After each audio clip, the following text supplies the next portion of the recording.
Hello students, welcome to my channel AR classes. और आज का हमारा टॉपिक है कर्म कारक और संप्रदान कारक में अंतर। तो बच्चों, आप सभी जानते हो कि कर्म कारक का चिन्ह क्या होता है, को होता है, और संप्रदान कारक का चिन्ह क्या होता है, वो भी को होता है। को के साथ साथ के लिए भी होता है। लेकिन बहुत सारे बच्चे को क्या हो जाता है ना, ये कंफ्यूजन हो जाता है कि अगर किसी सेंटेंस में को दिया हुआ है तो वो हमारा कर्म कारक होगा या फिर संप्रदान कारक होगा। तो बच्चों, आपके इसी कंफ्यूजन को दूर करने के लिए आज मैं ये क्लास लेकर के आई हूँ, जिसमें मैं आप लोगों को बताऊंगी कि कर्म कारक और संप्रदान कारक में आप कैसे अंतर कर सकते हो। तो बच्चों, आप सभी जानते हो कि कर्म कारक किसे कहते हैं? कर्ता के द्वारा किए हुए कार्य का प्रभाव जिस व्यक्ति या वस्तु पर पड़े। जब कोई कर्ता कोई कार्य कर रहा है तो उसका प्रभाव किसी व्यक्ति या फिर किसी वस्तु पर पड़ रहा है तो वो हमारा क्या कहलाता है? वो हमारा कर्म कारक कहलाता है। जैसे रोहन आम खाता है, क्या करता है? खाता है। तो खाता हमारा क्या हो जाएगा? ये हमारा कार्य हो जाएगा। कर्ता द्वारा किया गया कार्य का प्रभाव जब किसी पे पड़ता है तो खाता है। तो खाता क्या खा रहा है? वो आम खा रहा है ना? क्या खाता है? आम खाता है। तो वो हमारा आम क्या हो जाएगा? ये हमारा होगा कर्म कारक, जिसपे क्या है? खाने का प्रभाव पड़ रहा है कि हम क्या खा रहे हैं? आम खा रहे हैं। ठीक है। दूसरा है रोहन राजू को पीटता है। रोहन किसको पीटता है? राजू को पीटता है। तो रोहन हमारा क्या हो जाएगा? रोहन हमारा कर्ता हो जाएगा और पीटता है। ठीक, तो किसे पीटता है? राजू को पीटता है। पीटता हमारा कार्य होगा। और किसे पीटता है? राजू को पीटता है। तो राजू हमारा क्या हो जाएगा? राजू हमारा होगा कर्ता, कर्म कारक। ठीक है, राजू हमारा क्या होगा?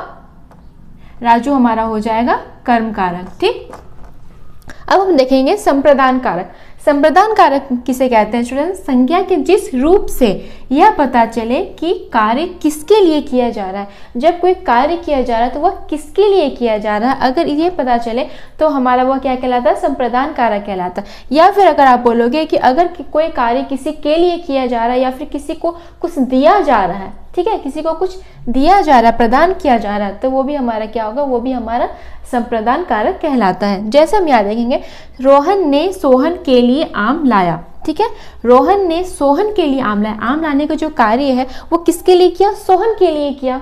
ठीक है, तो यहाँ दिया है ना कि जिसके लिए कार्य किया जा रहा है, तो ये आम लाने का जो कार्य किया है वो किसके लिए किया? सोहन के लिए किया।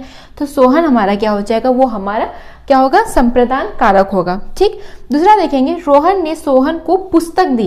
रोहन ने सोहन को क्या दी? पुस्तक दी, यानी कि उसको प्रदान किया, उसको दिया।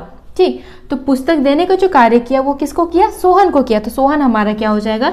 ये हमारा होगा संप्रदान कारक। यहाँ पे सोहन हमारा क्या हो जाएगा? वो हमारा संप्रदान कारक होगा। ठीक है, अब हम यहाँ देखेंगे स्टूडेंट्स कि यहाँ पे कर्म कारक और संप्रदान कारक में दोनों में क्या दिया है कि इसका चिन्ह क्या होता है? को होता है। ठीक, को होता है। के लिए के तो कंफ्यूजन नहीं होगा क्योंकि वो संप्रदान कारक है। को में बहुत सारे बच्चों का कंफ्यूजन हो जाता है। तो हम यहाँ इस सेंटेंस को देखेंगे। जैसे यहाँ दिया है रोहन आम खाता है, लेकिन क्या है कि स्टूडेंट्स कभी कभी किसी सेंटेंस में को नहीं आता है। ठीक है, लेकिन हम फिर भी समझ सकते हैं कि वो हमारा कौन सा कारक होगा। तो इसके लिए क्या करना होगा? जो क्रिया है, जो कार्य किया जा रहा है, उसका देखेंगे उसका प्रभाव किस पर पड़ रहा है। और अगर को दिया हुआ है, ठीक है, अगर को दिया हुआ है तो हम वो देखेंगे कि राजू को पीटता है। जो कार्य हो रहा है वो किसको हो रहा है? ठीक है, राजू को पीटता है। तो किसको पीटता है? राजू को पीटता है। तो ये हमारा क्या हो जाएगा? तो इस को से हम समझेंगे क्या कि वो हमारा कर्म कारक है। दूसरा यहाँ देखेंगे कि रोहन ने सोहन को पुस्तक दी। इसमें भी को आ रहा है और इसमें भी को आ रहा है, लेकिन दोनों में आप क्या डिफरेंस देखोगे कि सोहन को पीटता है, ये जो कार्य कर रहा है वो सोहन को कर रहा है, सॉरी राजू को पीटता है। तो ये जो कार्य कर रहा है वो किसको कर रहा है? राजू को कर रहा है। ठीक है, राजू को कर रहा है। और यहाँ पे क्या हो रहा है? पुस्तक दी, ये जो देने का कार्य कर रहा है वो क्या हो रहा है? सोहन को हो रहा है। तो कहने का तात्पर्य है स्टूडेंट कि कर्म कारक में क्या होता है कि जब कोई क्रिया हो रही उसका प्रभाव जब किसी पे पड़ रहा है तो वो हमारा कर्म कारक होगा। और संप्रदान कारक में क्या होता है कि वो काम जो कर रहा है वो किसके लिए कर रहा है? ठीक है, किसके लिए कर रहा है, या फिर जो काम कर रहा है वो किसको कुछ दे रहा है, तब हमें पता चलेगा कि वो हमारा क्या है? संप्रदान कारक है। अब हम यहाँ देखेंगे कि पहला में क्या है कि माँ ने फलों को काटा। अब आप समझ जाओगे कि माँ ने फलों को काटा। तो इसमें कौन सा आ रहा है? इसमें कर्म कारक आएगा या संप्रदान कारक होगा? को तो आ रहा है। अब या तो फिर ये कर्म कारक होगा या फिर ये संप्रदान कारक होगा। तो अब आप स्टूडेंट्स सोचो कि को आ रहा है तो ये हम कैसे समझेंगे कि हमारा कर्म कारक है, ये संप्रदान कारक है। अब हम देखेंगे ये जो काटने का जो प्रभाव पड़ रहा है ये किस पे पड़ रहा है? ना तो ये किसी को कुछ दे रहा है इसमें नहीं, ना तो ये किसी को कुछ दे रहा है और ना ही ये किसी के लिए कुछ कार्य कर रहा है। फल जो काट रहा है, माँ ने फलों को काटा। ये जो माँ ने जो फल को काट रही है तो वो क्या कर रही है? किसी के लिए तो नहीं कर रही है ना, ठीक है, वो तो बस ऐसे ही फल काट रही है, तो ये हमारा क्या हो जाएगा, फलों पर प्रभाव पड़ रहा है, तो ये हमारा क्या होगा, वो हमारा कर्म कारक होगा। ठीक, दूसरा देखेंगे कि माँ ने सोहन को फल दिया।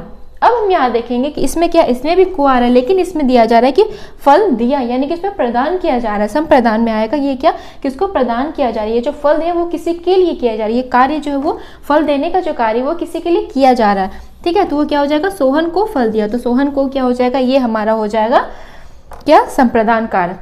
अब हम तीसरा सेंटेंस में देखेंगे स्टूडेंट्स कि इस सेंटेंस में आपको क्या दिखेगा, कर्म कारक भी दिखेगा और संप्रदान कारक भी दिखेगा। इससे आपका क्या होगा, कंफ्यूजन और अच्छे से क्लियर हो जाएगा। इस सेंटेंस में देखेंगे, माँ ने बच्चों के लिए फल काटा। ठीक है, माँ ने किसके लिए फल काटा, बच्चों के लिए फल काटा, तो यहाँ पे कर्ता कौन है, माँ है। ठीक, कार्य या क्रिया कौन सा है, काटने का कार्य हो रहा है यहाँ पे। ठीक है, अब ये जो काटने का जो कार्य हो रहा है ये किसके लिए हो रहा है, किसी के लिए हो रहा है, नहीं, यहाँ दिया है ना कि बच्चों के लिए हो रहा है, बच्चों के लिए फल काट रही है माँ। ठीक है, तो ये कार्य किसके लिए हो रहा है, ये बच्चों के लिए हो रहा है, तो ये बच्चे हमारा क्या हो जाएगा, ये हमारा संप्रदान कारक होगा, क्योंकि हमने बताया ना कि पता चले कि किसके लिए कार्य किया जा रहा है, तो ये जो काटने का कार्य किसके लिए किया जा रहा है, बच्चों के लिए, तो ये हमारा क्या हो जाएगा, ये हमारा संप्रदान कारक होगा। ठीक है, क्या होगा, संप्रदान कारक होगा। और यहाँ पे है जो अब हम देखेंगे कि फल काटा, तो ये जो कार्य है, जो काटने का जो कार्य है बच्चों के लिए हुआ है। ठीक, लेकिन इसका प्रभाव किस पर पड़ रहा है, जो फल काट रही है, वो जो कार्य हो रहा है काटने का, वो प्रभाव किस पर पड़ रहा है, फल पे ही पड़ रहा है ना, कि वो जो काटने का जो क्रिया हो रही है वो फल पर वो क्रिया फल पर हो रही है, ना कि बच्चों पर हो रही है। वो क्रिया किस पर हो रही है, वो क्रिया वो फल पर हो रही है, काटने का क्रिया जो फल पर हो रहा है, तो फल हमारा क्या हो जाएगा, ये हमारा होगा कर्म कारक। तो स्टूडेंट्स क्लियर हो गया कि संप्रदान कारक और कर्म कारक क्या होता है। अगर हम देखेंगे कि किसी में अगर को आ रहा है तो हम कैसे समझ सकते हैं कि वो हमारा कौन सा कर्म कारक है और कौन सा हमारा वो संप्रदान कारक होगा। तो स्टूडेंट्स अगर आपको मेरा क्लास पसंद आता है तो प्लीज़ मेरे चैनल को लाइक, सब्सक्राइब एंड शेयर जरूर करें। थैंक यू, धन्यवाद।